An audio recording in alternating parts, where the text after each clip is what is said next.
Tapi ya, shalom, selamat pagi teman-teman, di mana saja teman-teman berada. Jumpa kembali dengan Maranatha di channel kesayangan kita, channel Warane, channel pejuang yang penuh kasih. Teman-teman, puji Tuhan jika di pagi hari yang indah ini, saya, Maranatha, bisa hadir bersama teman-teman untuk membuat sebuah kajian dengan topik terkait dengan seri catatan saya akan hujatan dari seorang yang sering melakukan hujatan kepada kekristenan, ya, sering membuka atau mengambil ayat-ayat Alkitab, kemudian dia mengartikan dengan seenaknya tafsiran dia sendiri, ya. Dia seakan-akan menunjukkan kemahirannya sebagai seorang kristologi atau pakar Alkitab, ya, pakar Alkitab, sehingga dia mengatakan bahwa hal-hal yang dia tafsirkan menurut tafsirannya sendiri, ya, dia adalah Menahem Ali. Kali ini saya akan mengangkat satu topik terkait Bapak Menahem Ali ini, ya. Teman-teman saya mengatakan jangan mengambil menggunakan nama Menahem, ya. Menahem itu seperti nama seorang orang Israel, ya. Gunakan nama aslinya dia. Katanya nama aslinya dia adalah Muhammad Ali, ya. Jadi saya coba melihat sepertinya memang nama aslinya bukan Menahem Ali, ya. Jadi nama aslinya adalah Muhammad Ali. Nah, dia membuat hujatan kepada kekristenan, tetapi kemudian saat ini dia teriak-teriak bahwa orang Kristen menghujat agamanya, karena orang Kristen suka mengulik atau membaca Al-Quran, kemudian orang Kristen membuat sebuah kajian di sana. Nah, ini yang kita katakan bahwa seorang penghujat, ya, tetapi dia merasa dia yang dihujat. Ini terlalu naif orang seperti ini, ya. Dan teman-teman, saya mau buktikan bahwa orang seperti ini dia tidak punya kemampuan apa-apa, ya, terkait dengan Alkitab. Banyak hal yang salah yang dia artikan di dalam kitab suci kita. Kemarin di bagian pertama saya sudah tunjukkan. Sekarang saya akan menunjukkan ketika dia menuduh bahwa Alkitab yang digunakan saat ini, baik yang bahasa Inggris, ya, itu ada salah terjemahan. Kemudian dia mengartikan sendiri, dan dia mengartikan sengaja terjemahan itu dibuat salah untuk supaya menutup-nutupi sesuatu, katanya, ya. Tentunya sesuatu yang mengarah pada Nabi Jadiah, ya. Mari kita coba kaji, teman-teman, ya. Mari kita kaji bersama supaya kita bisa menyadarkan orang ini bahwa dia adalah penista, dia adalah penghujat yang sebenarnya. Saya ambil dari video ini, ya, video yang dia dan Donny Tan di Graham Mualaf Channel. Mereka sedang membahas tentang Yesaya 21, ya. Memang judulnya Nabi yang selamat dari pedang, tetapi intinya sebenarnya bukan yang 21 ayat 14, ya. Nah, saya mau mengingatkan bahwa dia, supaya dia tahu bahwa selama ini dia telah melakukan penistaan. Pasal 156 itu 56A tidak susah-susah, ya, mengatakan bahwa dia akan dipidana selama-lamanya penjara 5 tahun apabila dengan sengaja di muka umum, ya, tentunya konten YouTube dengan transaksi elektronik, ya, itu merupakan sebuah publikasi di muka umum, mengeluarkan perasaan, ya, atau melakukan perbuatan pertama yang pada pokoknya bersifat permusuhan. Oke, ini enggak. Penyalahgunaan, ada unsur penyalahgunaan, ya, yang ini menafsirkan seenaknya dia, ya, dengan mengakui bahwa dia seorang pakar, dia adalah orang yang kompeten, padahal tidak pakar sama sekali, tidak kompeten sama sekali, dan dia menyalahgunakan kepercayaan orang bahwa dia adalah seorang pakar dengan menyalah tafsirkan atau sengaja menyalah tafsirkan ayat-ayat Alkitab, ya. Di sini dikatakan penyalahgunaan atau penodaan. Penodaan juga bisa jadi, ya, terhadap suatu agama yang dianut di Indonesia, ya. Kemudian ada pasal B dan sebagainya. Oke. Nah, kemarin saya udah kasih tunjukkan kepada teman-teman melalui live saya di episode pertama. Di situ dia mengutip Yesaya 29 ayat 12. Apa yang disalahgunakan di sini, ya, penyalahgunaan menurut pasal 156 adalah ketika dia berbohong menyatakan Yesaya 29:12 disalahgunakan untuk menyatakan bahwa ayat tersebut sebuah nubuat untuk Muhammad. Ya. Bahkan dia memaksa dengan mengambil ayat setelah itu 29:13, dia mengatakan itu nubuat kepada Yesus, padahal ayat 13 bukan nubuat. Ya, ayat 13 itu adalah cerita.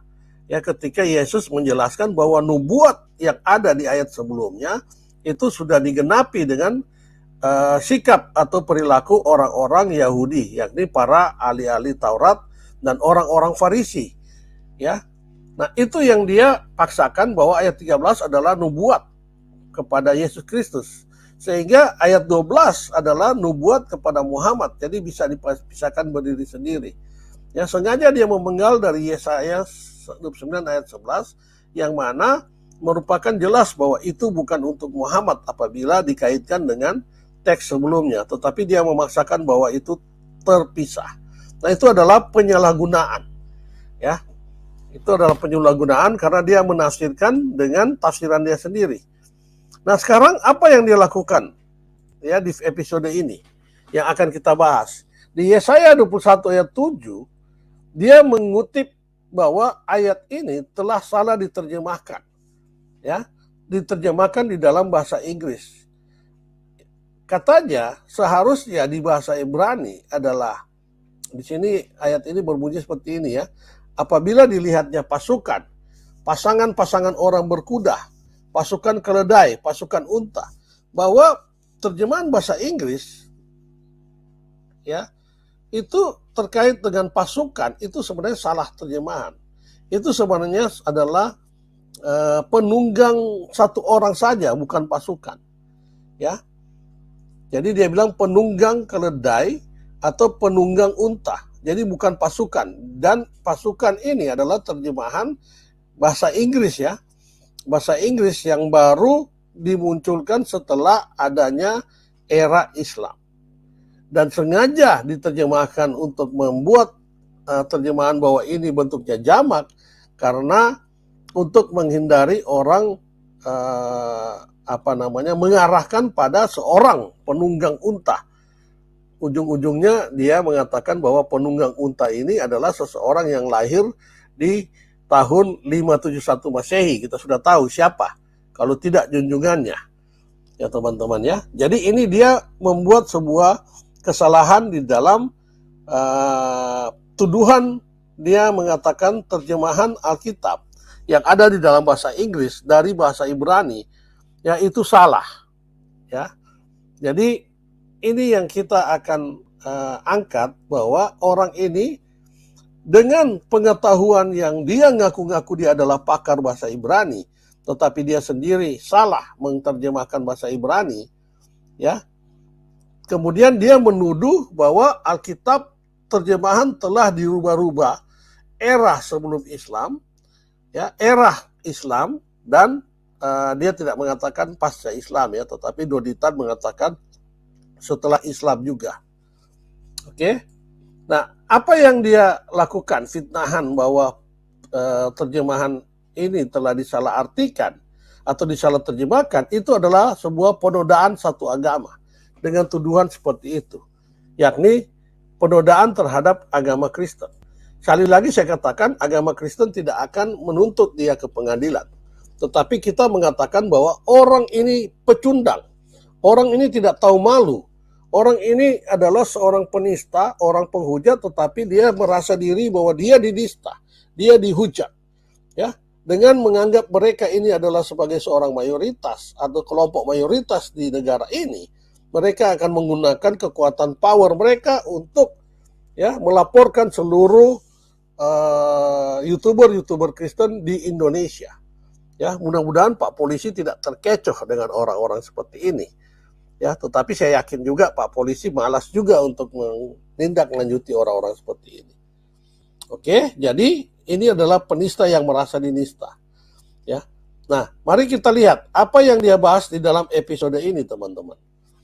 Ya, dia sedang menceritakan bahwa ada kaitan nubuat yang dimana dilakukan atau ditulis di dalam sebuah buku, ya, buku oleh seorang pastor Katolik, Santa Jeromi.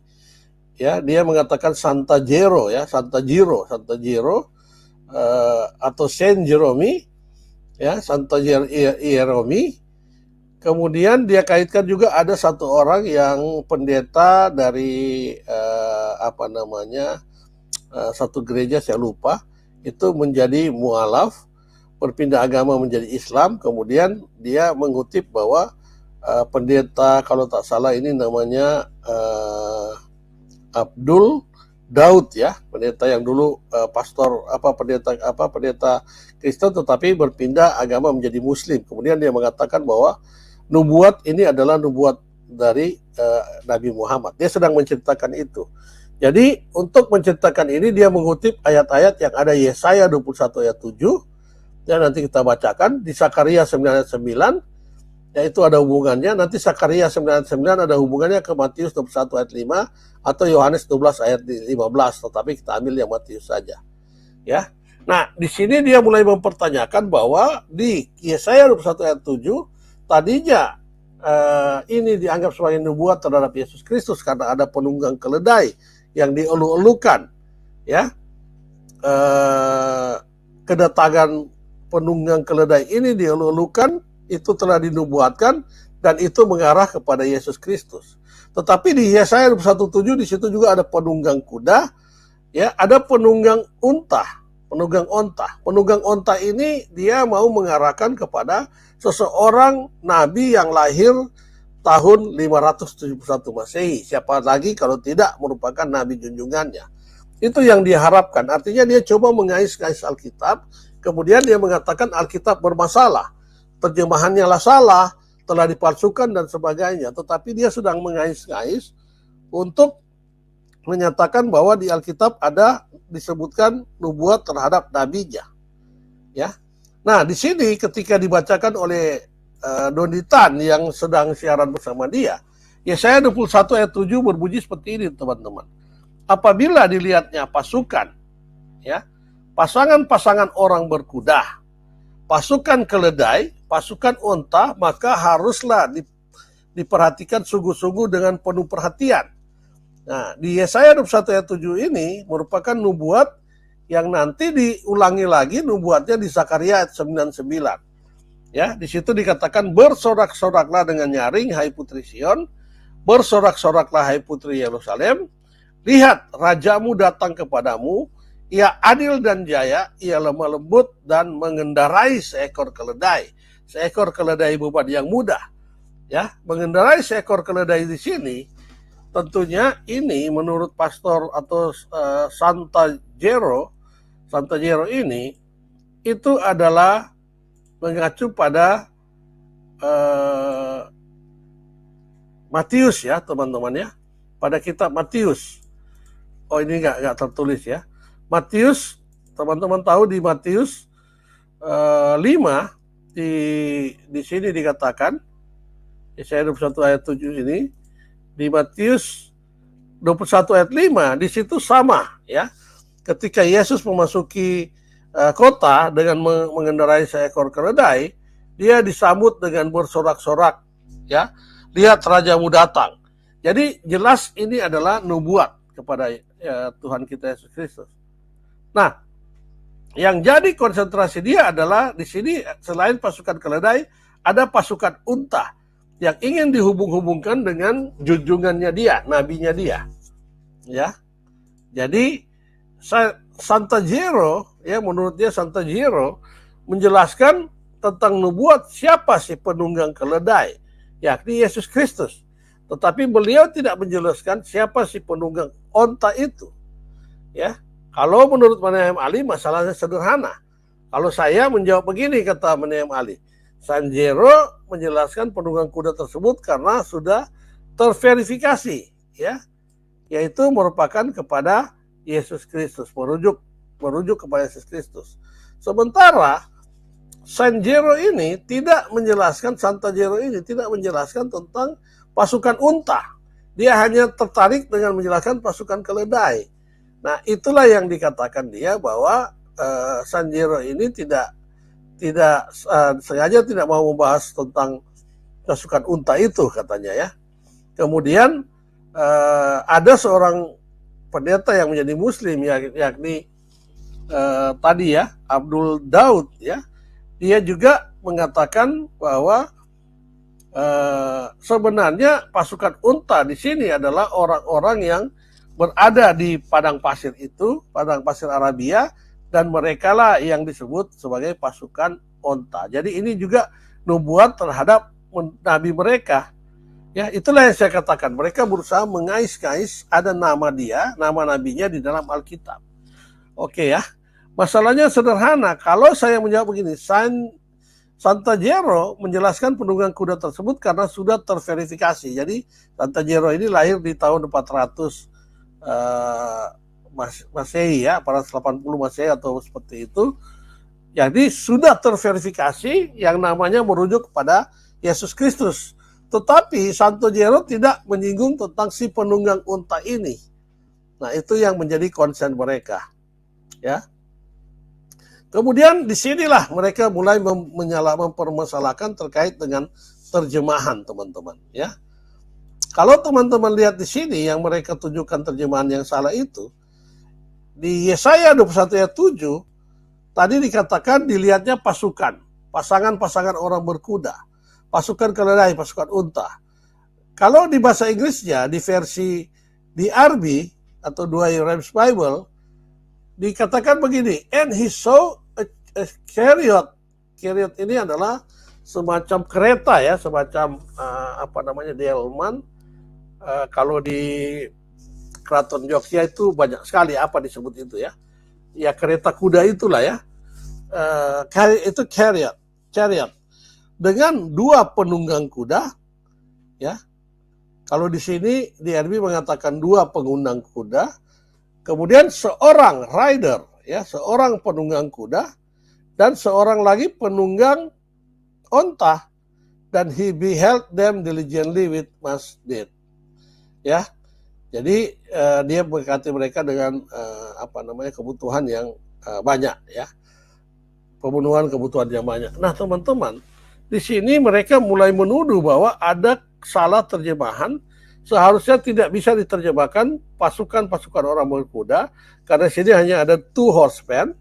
Kemudian jangan diterjemahkan pasukan keledai, itu hanya ada 1 rider upon us, dan seorang penunggang di atas onta, ya.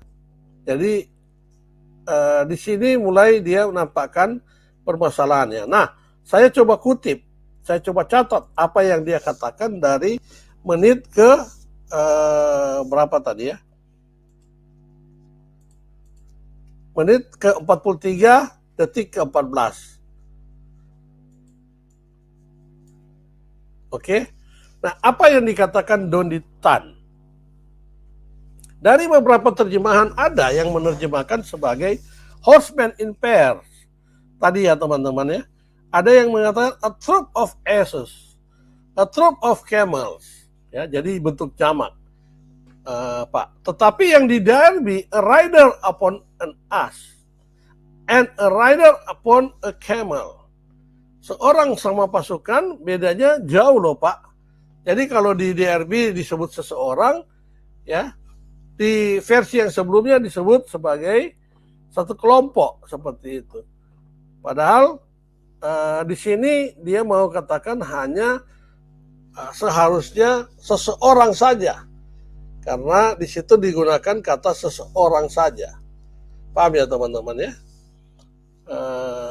Kemudian bedanya jauh loh Pak antara rider dengan camel, ya, a rider upon ass, penunggang yang menaiki keledai, dan a rider, seorang penunggang yang mengendarai camel, ya, atau onta, ya. Seorang sama pasukannya, seseorang sama satu pasukan beda jauh loh Pak. Seorang sama pasukan itu, kata Donditan. Kemudian si Menahem Ali ini ketawa-ketawa saja. Ya, Oh benar, jauh katanya. Iya, iya betul. Ini kan kalau terjemahan bahasa Inggrisnya bermasalah. Jadi dia menyalahkan bahasa Inggrisnya ini. Ya, iya. Seorang penunggang keledai, tetapi di sini juga ada penunggang kuda. Oke. Menahem Ali bertanya, berapa jumlah penunggang untanya? Ya, berapa jumlah penunggang untanya? 2 kali dia bertanya. Nah, Doditan mengatakan, nah kalau yang di derby itu seorang saja, Pak. Kalau yang lain pasukannya gitu ya. Jadi dia menyerang di ini kata ini apa kalau di derby seorang penunggang aja. Kalau lain diterjemahkan pasukan. Jadi kata Menahem Ali berarti beda dong. Nah, mereka langsung mengatakan bahwa ada perubahan di dalam Alkitab. Ya, padahal mereka tidak tahu bahwa Alkitab aslinya masih tetap terutuh terjaga. Ya, bahkan kita bisa akses bahasa Ibraninya. Ya, berarti beda kan? Kemudian Donitan ketawa-ketawa. Iya, hehehe. Kemudian Menahem Ali mengatakan gini, makanya itu perlu pembahasan teks asli. Oke, kita setuju. Minimal ya kalau pembahasan teks terjemahan kita bisa lihat versi. Pertama teks Septuaginta dalam bahasa Yunani dan versi Latinnya teks Vulgata. Itu konsisten katanya. Hanya menyebutkan seorang penunggang keledai dan seorang penunggang seorang penunggang kuda ya dan seorang penunggang onta. Oke. Jadi si Menahem ini mengusulkan perlu pembahasan teks asli. Minimal ya kalau pembahasan teks terjemahan kita bisa lihat versi teks Septuaginta bahasa Yunani dan versi Latin teks Vulgata. Konsisten di situ, hanya menyebutkan seorang penunggang keledai dan seorang penunggang unta. Kemudian dia lanjut lagi, tapi yang versi bahasa Inggris itu variatif. Disebutkan pasukan keledai, disebutkan pasukan unta. Ini kan sangat menyimpang jauh dari teks bahasa Latin. Apalagi dibandingkan dengan teks Yunani. Ya, meskipun sama-sama terjemahan, tetapi terjemahan yang otoritas sebelum era zaman Islam. Padahal yang versi bahasa Inggris itu baru diproduksi era zaman Islam. Jadi dia menyalahkan terjemahan-terjemahan yang diproduksi setelah masa Islam katanya. Bahkan kata Donitan setelah Pak, bukan cuma sebelum. Ya, sampai sekarang pun artinya setelah Pak. Kemudian Menahem Ali katakan, ya terjemahan Inggris. Alkitab terjemahan Inggris itu baru muncul era Islam, artinya Islam sudah ada. Sementara kalau sebelumnya zaman Islam itu terjemahan yang konsisten.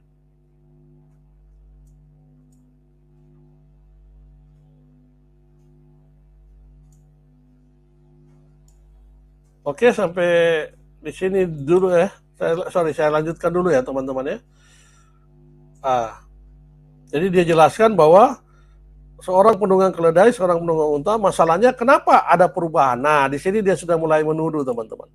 Di sini dia sudah mulai menuduh kepada Alkitab kita, kenapa sampai ada terjemahan? Masalahnya itu kenapa ada perubahan terjemahan di masa era pra-Islam, sebelum Islam dan zaman Islam. Kenapa bisa berubah? Pasti ada sesuatu, iya kan? Pasti ada sesuatu. Berulang kali dia katakan pasti ada sesuatu, karena dia mau mengarahkan kepada junjungannya. Kalau kita lihat Saint Zero saja wafat tahun 420 Masehi, tegas menyebutkan seorang penunggang keledai itu adalah Yesus Kristus. Sementara penunggang unta beliau tidak menjelaskan. Karena wajar, dia wafat tahun 420 Masehi, ya kan? Sebenarnya dia mau mengarahkan ke orang yang lahir tahun 571 Masehi, yakni junjungannya itu. Sementara kalau teks Ibrani yang jelas menyebutkan itu bahwa seorang penunggang keledai. Ya. Jadi dia mengatakan seorang penunggang keledai, teman-teman. Kita akan lihat benar nggak versi bahasa Ibrani itu seperti yang dia katakan. Ya, tadi saya mengatakan bahwa di sini dia telah menuduh dan mencoba menggunakan kepakarannya untuk membohongi pemirsanya. Ya, Kemudian si Menahem Ali katakan, kalau disebutkan Resef Gamal, Resef Hamor, itu jelas arti harafiahnya penunggang keledai dan unta. Jadi satu orang aja. Kalau disebutkan pasukan penunggang unta, itu seharusnya teks Ibrani-nya berbunyi Resef Gemalin.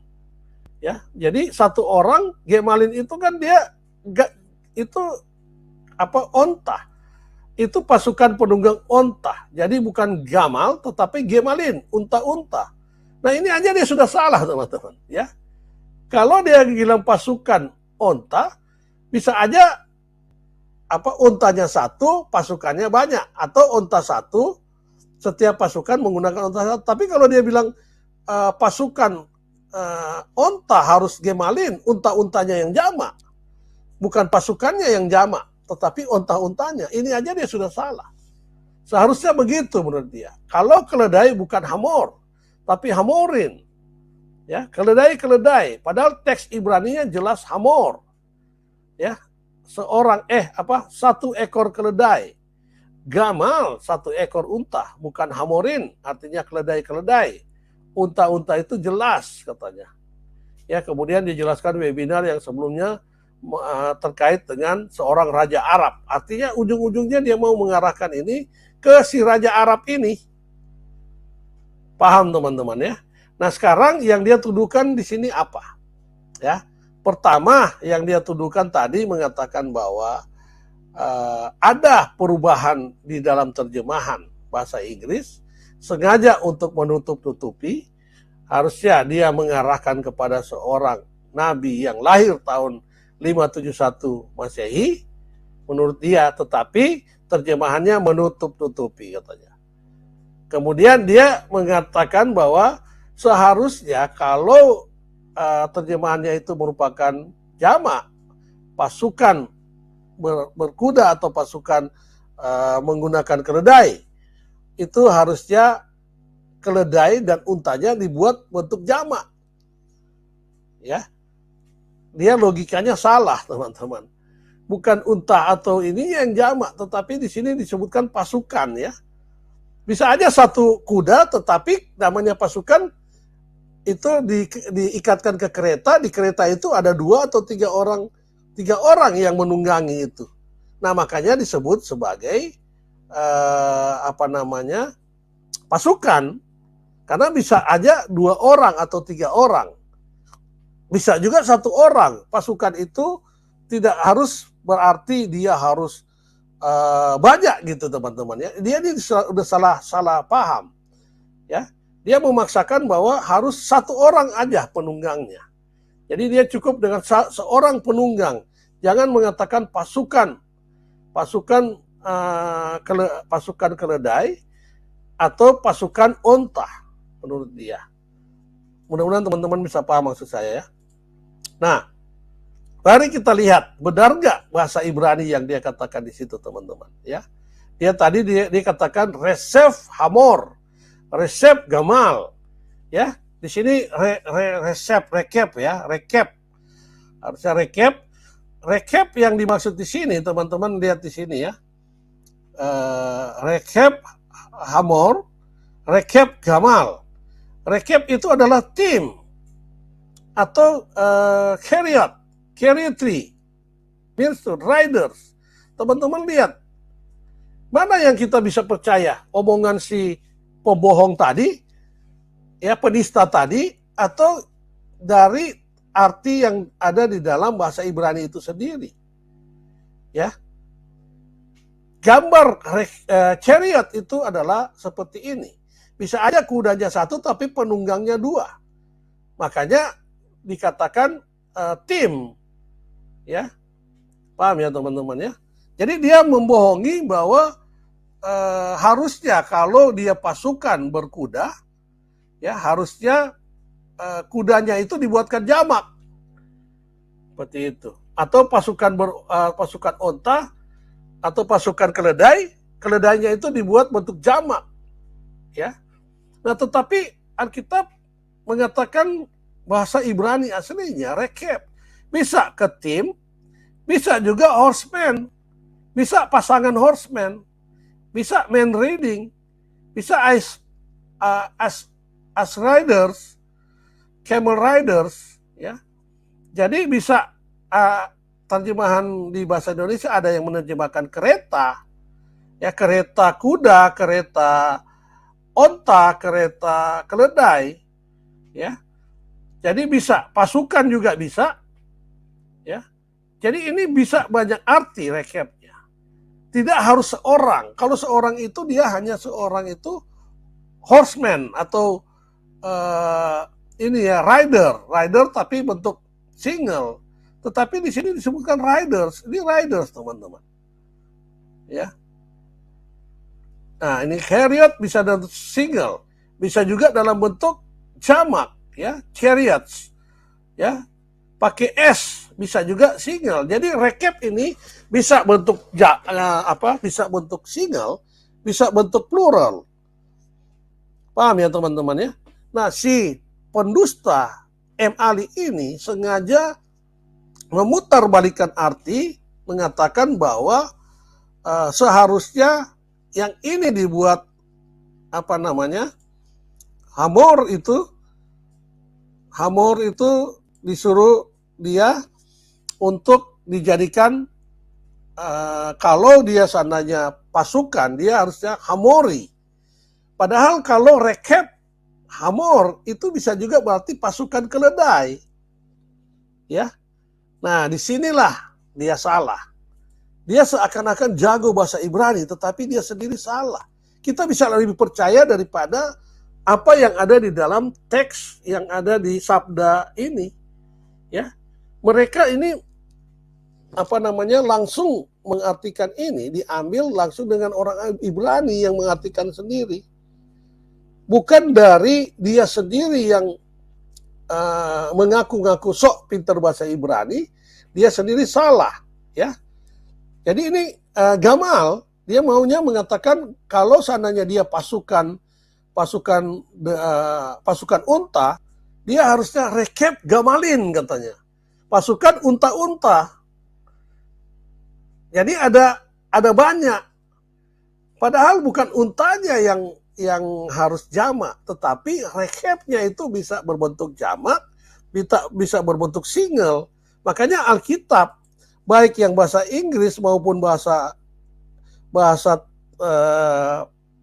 terjemahan baru atau yang terjemahan sehari-hari itu berbentuknya ada yang mengatakan pasukan, ada yang mengatakan penunggang.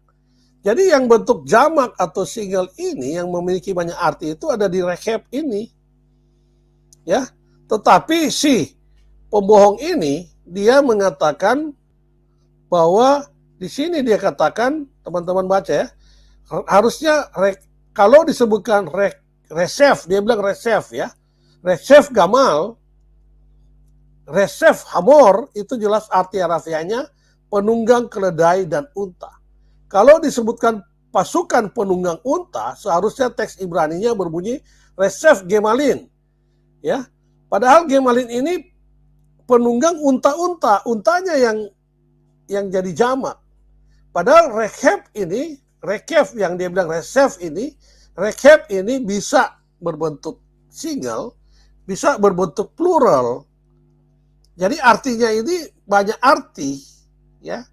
Sinonimnya dia banyak sekali, memiliki arti-arti yang ganda. Bisa berarti penunggang satu orang saja, horseman, atau horseman dalam bentuk kelompok, seperti itu. Kemudian dikatakan pasukan penunggang unta, jadi bukan Gamal, tapi Gemalin, unta-unta. Seharusnya begitu. Kalau keledai bukan Hamor, tapi Hamorin. Keledai, teks Ibraninya Hamor. Ya. Satu ekor keledai, Gamal satu ekor unta. Hamorin keledai, Gamalin unta-unta, itu jelas. Kamu jelas, tetapi kamu jelas menyesatkan. Ya, jadi yang membuat dia, kenapa Alkitab bahasa Inggris, Alkitab bahasa Indonesia ada yang menerjemahkan pasukan, karena itu dari recap, yang kamu bilang reserve, ya, sini ya, itu bisa berbentuk tim, bisa chariot, bisa chariots, Ya, bisa keriat itu bisa single, bisa keriat itu bisa jamak. Nah, disinilah dia yang sok jago berbahasa Ibrani, dia sendiri tidak paham sendiri bahasa Ibrani. Dia sendiri yang membuat arti ini menjadi bingung gitu. Ya, inilah yang saya katakan dia ingin supaya terlihat bahwa penunggang unta itu mengacu pada junjungannya dia. Seorang diri menunggang unta. Seharusnya kalau dia memang mau mengatakan bahwa itu nubuat, seperti ini nubuat jelas dong, ya. Di Sakaria 9 dengan di Matius, ya. Teman-teman lihat ya. Baik di Yesaya 21 ayat 7, Sakaria 99, Matius 21 ayat 5, ya, Yesaya 21 ayat 7, itu jelas mengendarai seekor keledai, ya. Katakanlah, ini Matius, katakanlah kepada putri Sion, lihat rajamu datang kepadamu, ia lemah lembut mengendarai seekor keledai. Nah, ini baru nubuat. Sekarang kalau itu nubuat, tunjukkan di Al-Quran kamu bahwa ada, katakan di Al-Quran kamu, seperti ini kalimatnya sama seperti yang di Sakaria 99 dengan Matius, itu nubuat yang digenapi. Ya, tunjukkan di Al-Quran bahwa junjunganmu Nabi itu mengendarai seekor unta, kemudian dia dielu-elukan, ya, dielu-elukan sebagaimana ada di dalam kitab Al-Quranmu sendiri. Nah, itu baru kamu bilang itu nubuat buat si pengendara unta itu. Tetapi kamu memaksakan dengan mencoba mengartikan sendiri bahasa Ibrani tadi dan mencoba mengarahkan, menuduh bahwa Alkitab telah dirubah terjemahannya. Hei pendusta, pembohong, M. Ali, kamu juga bisa lihat kalau seandainya satu ayat di Al-Quran kalau diterjemahkan bahasa Inggris, versi Piktal dengan versi bahasa Inggris lainnya, itu banyak sekali berbeda arti. Apakah kamu mengatakan bahwa itu sengaja dirubah-rubah artinya? Tidak. Karena bahasa Arab ketika diartikan dalam bahasa Inggris ini banyak sekali kata-kata yang tidak bisa mengadopsi bahasa Arab sama dengan tidak bisa mengadopsi bahasa Ibrani. Seperti itu, sehingga terjemahannya macam-macam. Sama dengan bahasa Indonesia. Kamu benar mengatakan bahwa itulah pentingnya bahasa asli. Tetapi orang Kristen, Alkitabnya ada bahasa aslinya, tadi bahasa Ibrani. Bahasa Ibrani juga sama, mengatakan reheb. Bisa berarti single, bisa berarti plural. Jadi Alkitab dan baik bahasa Inggris tadi dengan bahasa Indonesia juga, ada yang menerjemahkan bahwa itu pasukan, itu tidak salah. Ada yang menyamakan penunggang, itu tidak salah. Tetapi kamu mau memaksakan bahwa itu harus penunggang saja, satu orang saja yang mengarah kepada junjungan kamu. Padahal di Al-Quran sendiri tidak ada mengatakan junjungan kamu menunggang unta. Ya, cari coba di kata-kata di Al-Quran bahwa junjungan kamu menunggang unta. Seperti itu. Kalau di hadis kamu nggak percaya hadis. Ya, beda lagi kalau di hadis. Tetapi kita melihat nubuat itu terbukti di kitab kalian seperti itu. Ya, jadi ini ya saya katakan kalau seandainya si M. Ali pembohong tadi membaca ini bahwa reheb itu adalah tim, bisa artinya single, bisa arti plural, itu Alkitab tidak salah dalam menerjemahkan itu. Ya, baik yang versi bahasa Inggris yang bermacam-macam ini ya, yang kalian katakan bahwa itu sengaja versi ESV, ya. Di sini dia katakan horsemen in pairs, a troop of ass, a troop of camels. Kemudian di sini dikatakan rider upon an ass, a rider upon a camel. Ya. Kalau di DRB hanya seorang penunggang, kamu memaksakan bahwa arti yang benar harus di DRB. Sementara kamu mengatakan itu dirubah di SFV ini, mengatakan ini adalah pasukan, kamu mengatakan itu sengaja dirubah-rubah untuk menutupi sesuatu yang kamu tuduhkan itu, ya kamu tuduhkan seperti ini ya. Pasti ada sesuatu, iya kan? pasti ada sesuatu. Kalau kita lihat, kamu mau mengarahkan kepada seseorang yang lahir di tahun 571 Masehi, sehingga kamu bilang bahwa itu telah dirubah-rubah, menutupi. Kamu telah menuduh. Alkitab di terjemahan mereka tidak peduli dengan ada kisah yang kisah tentang nabimu itu yang di Arab sana. Mereka diterjemahkan sesuai dengan kaidah-kaidah terjemahan yang benar.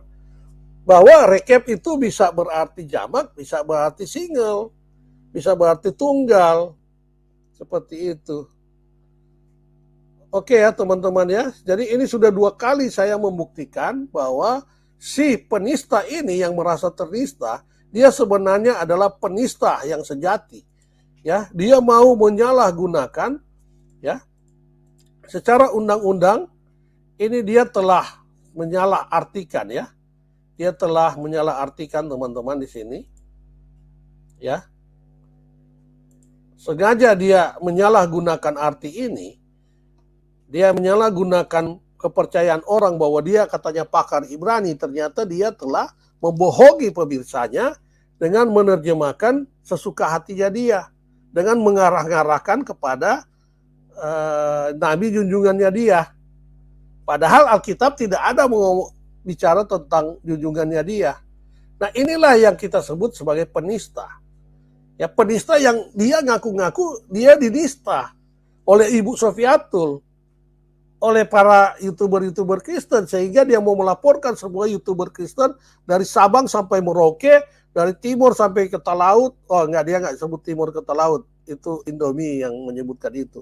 Dia hanya menyebutkan semua YouTuber yang ada di Sabang sampai Merauke itu harus dilaporkan katanya. Enak sekali kamu. Ya, atas dasar apa kamu? Silakan kalau kamu berani. Nanti kita tunjukkan bahwa kamu adalah penista sejati. Saya akan buat 20 atau 200 seri. Semua video kamu adalah menista umat Kristen, saya akan katakan. Ini baru kedua saya sudah tunjukkan. Seperti itu. Oke ya. Jadi teman-teman, saya rasa ini saja yang saya ingin sampaikan, bahwa hati-hati ya. Hati-hati dengan M. Ali ini. Dia adalah seorang penista, dia seorang pembohong, dia seorang penoda agama, dia selalu menyalahgunakan kepakarannya dia yang dipercayai oleh orang-orang yang memuja dia, ya, mengagung-agungkan dia sebagai seorang pakar. Ternyata dia hanya membohongi orang-orang itu dengan kepakarannya dia. Itulah yang di dalam pasal 156 itu disalahgunakan. Menyalahgunakan kepakaran, kepercayaan orang-orang, ya, kepakaran dia yang katanya dia pakar, ternyata dia nggak tahu apa-apa. Atau dia tahu tetapi dia membohongi. Ya, bayangkan dia mau merubah. Kalau seandainya itu katanya pasukan, itu dia jadi gamalin. Ya, pasukan onta itu harusnya jadi gamalin. Padahal rekap gamal aja itu sudah pasukan onta. Bisa penunggang onta, bisa pasukan onta. Seperti itu. Ya, mudah-mudahan ini bisa mencerahkan kita semua. Dan saya akan terus melanjutkan untuk membuka, ya, menyadarkan orang ini bahwa dialah adalah penista sejati terhadap agama Kristen, bukan orang Kristen yang menista agamanya. Sampai jumpa teman-teman di kajian berikutnya. Tuhan memberkati kita semua. Salam, salam kebajikan. Haleluya. Amin.